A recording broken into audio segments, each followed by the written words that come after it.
Good morning, we're the Highwaymen. Good morning, we are the Highwaymen. My name is Jason.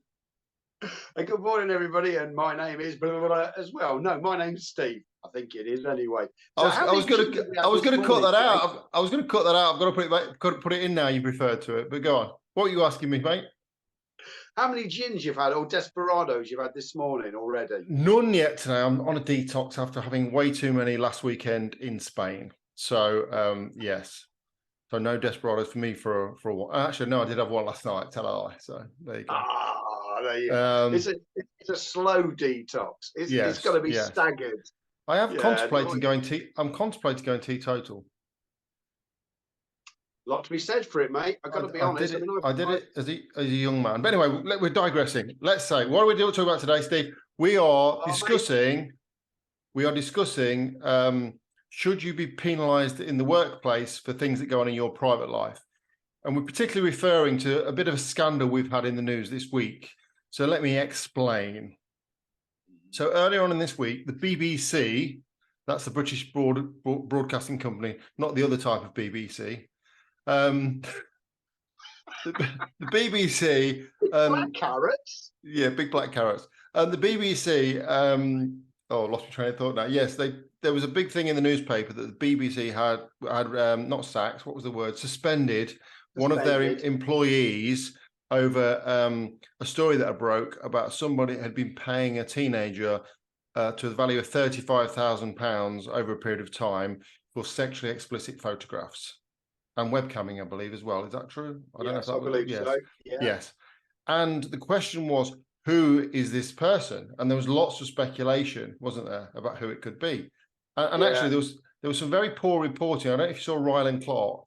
I think it was the Guardian had put a web page up saying, the headline was BBC suspends person over sexual pictures, with a big picture of Ryland Clark, because he was one of their and he was saying, for God's sake, take this down, because this is really, really, didn't say it was him, just had a photo of him because he's one of their presenters, and he was obviously not very happy about it. So there's been a lot of, so all week it's been like, who is it, who isn't it, who is it, who isn't it?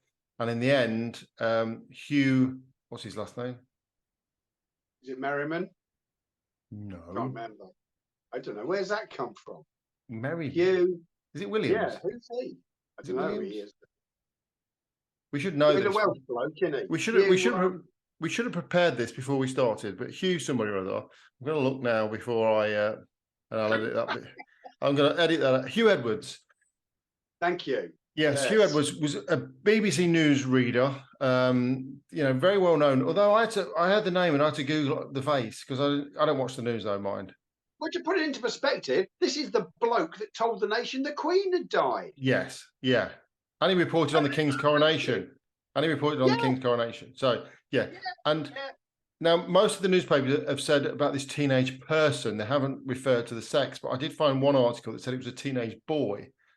That's cool. Now he's married with children, and I know one of the names that came out were people.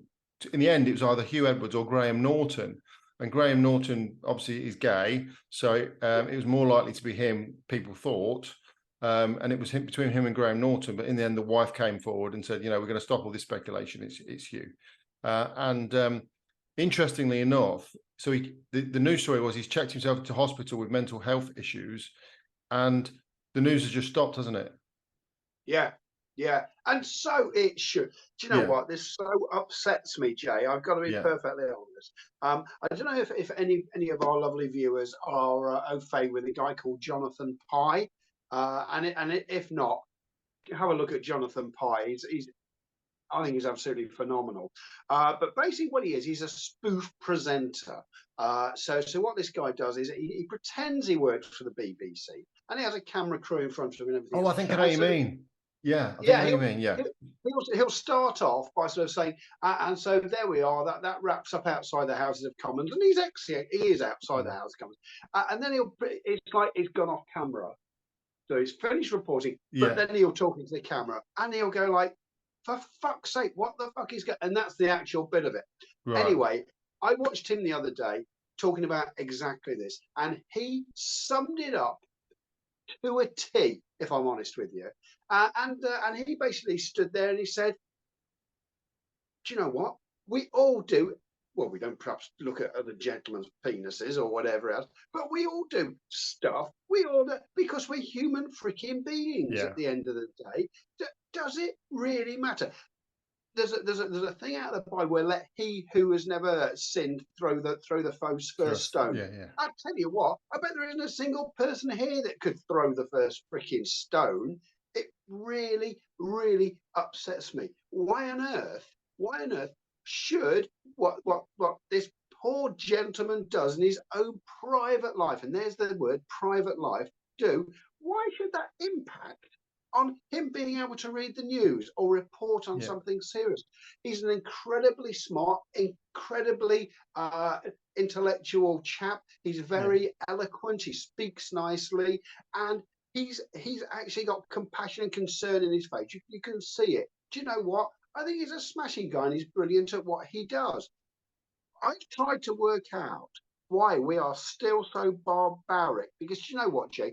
We're no different to the medieval days when they'd found a witch and everyone would gather around in great excitement. Yeah, burn her. Everyone would love to see, yes, let's see them suffer. And it's still the same today. But we, through trolling or whatever else it is, the media sort of whips us up into this social frenzy and gets us all excited about why. I honestly believe that it's because the society that we live in, where we're all supposed to have more leisure time and this and that, we are so stressed with our lives. And if we're honest, brutally honest, we have all got. But can you say you're truly happy? Can you actually, hand on heart, look at your life as a whole? I'm not saying you're beautiful, marriage, because I know you're incredibly happy and I know that. But then there's your work bit, there's your social bit, there's all the other little bits that it breaks up. Are you truly happy with your life? No. I don't know anyone who is, Jay. I genuinely don't. So when we see somebody else who's suffering, oh, brilliant. Look, it's going to detract away from your own misery. So somebody else suffering more than you, brilliant, horrible. Do you know? I mean, I thought, as far as Ed was concerned, I feel sorry for his wife, and I feel sorry for his children. But as far as that, the rest of it doesn't concern any of us. Obviously his wife's mortified. His children are probably going to struggle because they're going to get, his mum, his dad's all over the news, and all the rest of it. But the rest of us doesn't really matter. But going back to what you're saying about, he who has cast the first scene. So I grew up in a family of 5 children, as you know. And out of all the family, I was probably bullied the most at home. And I speak to my sisters about this now. And my older brother was the bigger bully of everybody. And I actually, once longer, I was talking about to my sisters about it, and they said, well, the reason that we always bullied you is because if we were bullying you, then we weren't getting bullied. And I think that kind of comes down to it. If everyone's looking at somebody else saying, you're the weirdo, you shouldn't be doing this, blah, blah, blah, then no one's looking at you. And I think that's probably the mentality of people. Like you say, everybody's guilty of doing things that are, they probably wouldn't want everybody to know or have been guilty of doing things that they wouldn't want to share with everybody. And so it's far easier to go, oh, look at him, look what he's doing, when secretly you're doing it yourself. And I think, not that we're doing it ourselves, I'm talking hypothetically now, but what I'm saying is I think that's the kind of mentality, is that everybody's kind of looking at pointing the finger at somebody else, so the finger's not being pointed at them, subconsciously, not necessarily actually consciously. And I think that's the thing. And we had another one with a few weeks ago with Philip Schofield, which we briefly touched on it in another video, who I think he's 58, 59, married with children, suddenly came out a year or so ago that he was gay, to purely prevent the story coming out that he was having a relationship with his 20-year-old runner. Now, the scandal in that is the fact that, a 58-year-old man is having an affair with a 20-year-old. Now, in terms of fame and fortune, that's not that unusual, is it? Not at all. Because famous people always end up with younger people. the fact that he was in a marriage, and of course he was Mr. Goody Goody as well, wasn't he? So I think that kind of tarnished, that kind of added to the. If it had been somebody like, oh, I don't know, who's the bad boy of television? Or something. Yeah, it wouldn't have been such a scandal because it was Philip Schofield. It was a kind of a different kind of thing. And then what happened is they found some pictures of Philip Schofield doing something on television when this lad was 15. And then all of a sudden it became that he'd obviously groomed him since he was 15, and that became the story. So rather than actually looking at facts, they've kind of, and I said this to my wife. So my oldest daughter is 29 years old. She's got lots and lots of beautiful friends.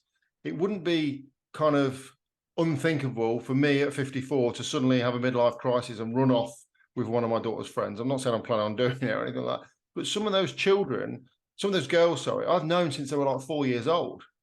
So to then suddenly start coming out and say, well, he's obviously had his eye on her since she was at infant school, would be so wrong. Ridiculous. But because it's somebody famous and somebody starts planting the story, then all of a sudden, Philip Schofield's saying, he feels like killing himself. And to be honest with you, I completely believe you would feel like killing yourself, because every day you wake up on the news, there's all these other celebrities coming out saying what a nasty piece of work he was.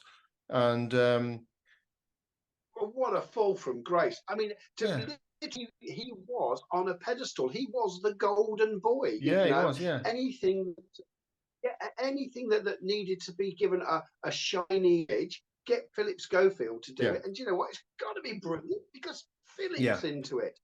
The fall that must have, horrendous, just freaking horrendous. And I was going to say it's us that's done it. It's not us. It's the media. The media whipped us into this thing. Because, I mean, going back to what we said earlier on about the Hughes story, is they didn't release his name, and that was like even more of a soap drama. More of a frenzy, more of a frenzy. Who shot JR, wasn't it? You know what I mean? Yes. And exactly again, Philip Schofield will probably never work in television again. And what he's done, he's nothing too sinister as far as the rest of us concerned. He's just had an affair, which a lot of people have affairs at work. You know what I mean? It's not that untoward. And go back to the Hugh Edwards thing. So Hugh Edwards has been paying this 17-year-old boy, as far as I'm aware, I could be wrong, but I think he's a 17-year-old boy for pictures and all the rest of it. And the police aren't interested. They say there's no criminal act here because he was over 16.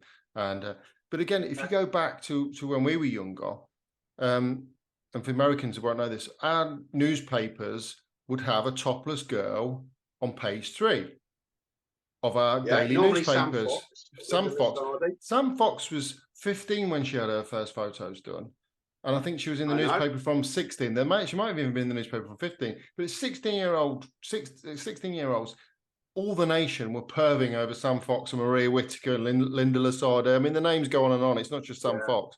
But that was standard practice. And suddenly now, the same newspapers that were putting those topless girls in their newspapers are all sort of, Hugh Edwards scandal because he's done this with this, this 17-year-old boy. I mean, obviously I wouldn't be very happy if it was my 17-year-old, but at the end of the day, he hasn't broken the law according to the police. No. We're supposed to be, we're being told, no, we're having thrust down our throats how we now live in an open society. How it's absolutely fine.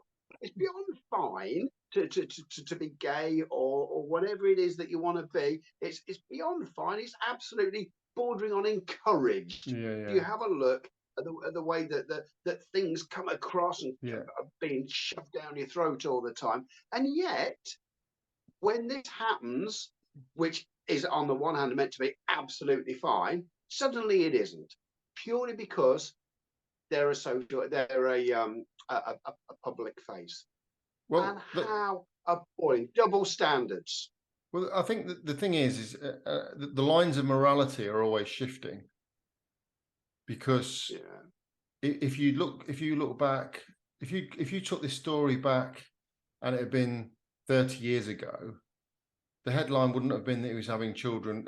He was doing photographs with a child, because now it's a child.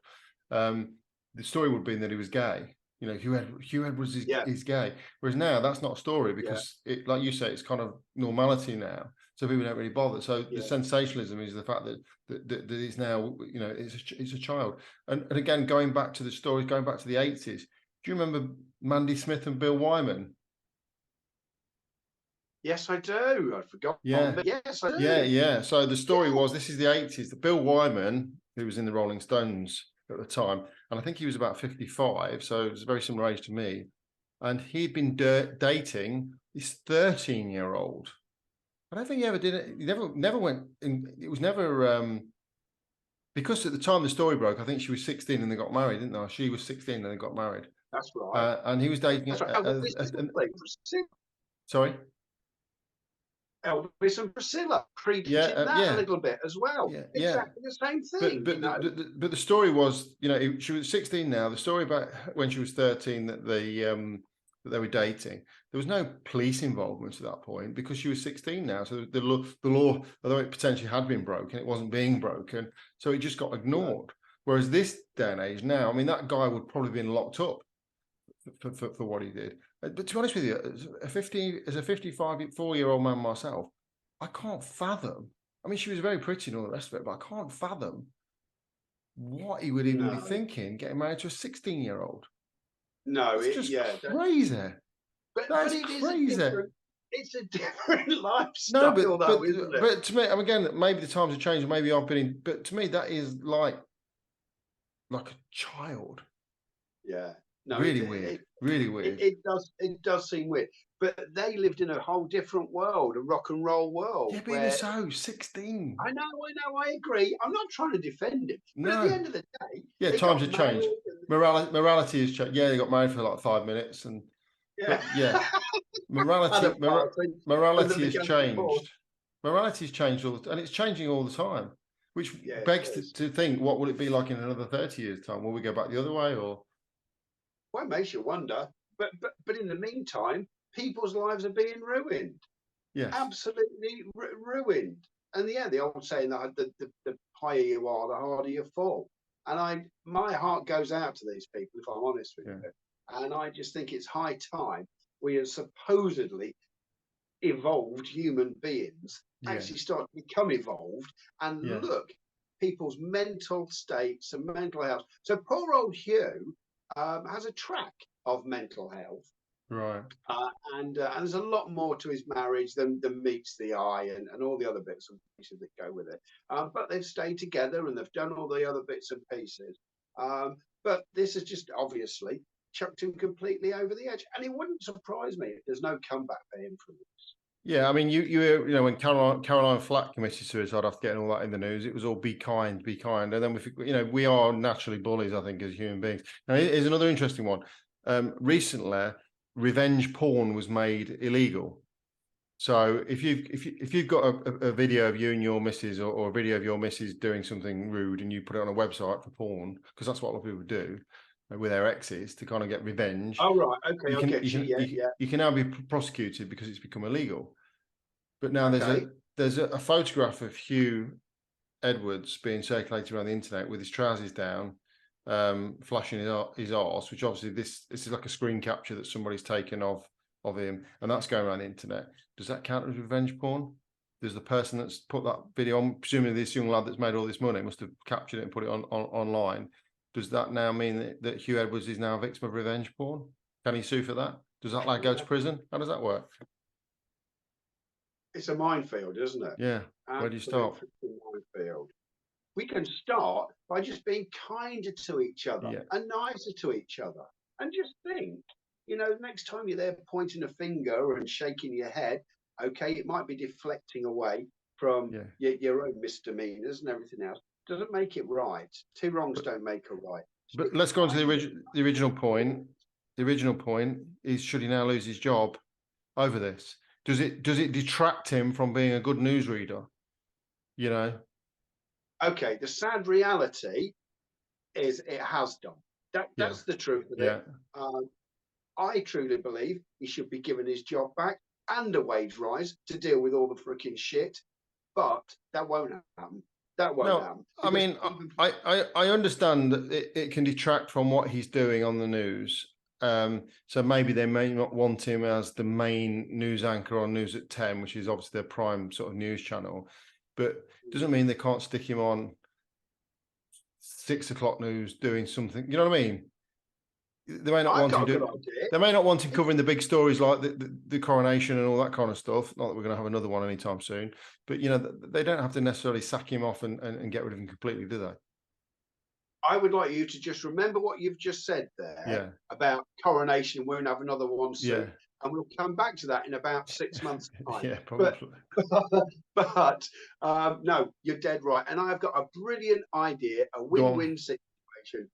Let's make Philip Schofield Hugh's runner, and then we can put them together, working together. And I think everyone's a winner on that one. And they can then go and report on home porn or something like that. Very good. Freaking winner. You just joined the bully. You're not very kind, are you? You just joined the bully brigade there. They could put Hugh on Philip's old job. Yeah, bit of a switcheroo. Yeah, Philip reading the news. Yeah, they could. In fact, they could bring back that show that Keith Chegwin used to do at night, the naked one. Run around. No, the naked one, and put Philip Schofield on that one. Couldn't they? Yeah. Was that a weekly thing? I remember him doing it once. I never saw it. When we did our we talked about it briefly on one of our other videos, and I did find a still picture from there, which was Checkers Does Pop was one of them. It was Checkers Does Pop. Checkers Does Lollipop. That was the one. Was it Naked Jungle or something? Was it called Naked Jungle or something like that? Poor old Checkers. He said though he was interviewed about it later, and he said it was at a low point of his life where he couldn't get any work, and so he kind of. Whereas these days, we've got Naked Attraction and all the rest of it. See our videos, and anyway, we're going off the subject. So no, I think Hugh Edwards should. I don't think we should see the last of him, and I think we should bring Schofield back. I'm never a fan of Philip Schofield, but I don't like the way he's been kind of just shoved out of the way to left with it, deal with his own demons. And you know what? Horrendous. If any of your mates had come to you and said, "Oh, I'm just copped off with a 20-year-old girl," most people would be slapping them on the back saying, "Get in, son," wouldn't they? Yeah. To be fair. Hugely. Yeah. I'll buy you a pint. Absolutely. Yeah. Double standards. It's horrible. Yeah. It's just horrible. And it's. I think it does all come round down. Always does to money. Someone's made a lot of money out of this, and it's probably the newspapers. Yeah. And if he's the only other question I've got is, why is he spending 35 grand on some pictures for some young lad where he can go on? There's so many different avenues on the internet these days. Well, you don't know that, do you? I mean, that might be he is a victim in that respect. He may have been blackmailed into it. I don't think so. I don't think he may have been for discretion, which has all gone a little bit wrong. But apparently this young lad had a crack habit. Yes, calm yourself. Yeah, clearly that's where that's why that picture of Hugh came from. Get in, son. No, he had a crack cocaine habit, and he spent the money on crack cocaine, not that kind of crack. Yeah. Right. He's out there sniffing crack. But you know what? I'd have done it for $5 grand a year if you'd have. Yeah, and pocketed the money. We could have put it into this channel, couldn't we? We could, mate. Yes. Unfortunately, you wouldn't pass as a 17-year-old. Although I was on TikTok the other day, because I do like a bit of TikTok, and there was this filter, and it actually makes you look like a 15-year-old. Oh, really? It looked nothing like the 15-year-old me mind, but people can do stuff like that now. And there's also one that makes you look older. And oh my God, I look so much like my dad. It is shocking. Really? Didn't you send me? I saw that. I saw it. You sent me something on it. I'm sure you did. Yeah, I did. When? I only did it last week. Or something. I saw it. That might have been a few years ago. I did a similar. My brother had done it. My younger brother had done it, and I'd done it. Oh, Darren did it. No, both me and Darren did it, and we both looked like my dad. There was a picture of me, my brother, and my dad all in a row, and we looked like triplets. Yeah, that was which I never thought I looked like my dad, but in this I actually did look just like my dad. So obviously I do. Wow. Well, that's an accolade, mate. I tell you. There you go. There you go. Anyway, should we wrap this one up? I think we should. So poor old you and Philip, bless them, bring them back, free the Weatherfield too. Yes, and make them do Naked Jungle, both of them together. Yes. They could be co-presenters. It'd be like Ant and Dec. Naked Ant and Dec. Yeah, I like it. Yeah. I think there's mileage in I think there's definitely a show that will get your ratings up. I'll tell you, BBC. Well, BBC won't put on. It'd have to be Channel 4, wouldn't it? They'll have to move over to Channel 4. You know what? We're going to give Holly Willoughby the job of fluffer. That's what she can do. That's very sexist.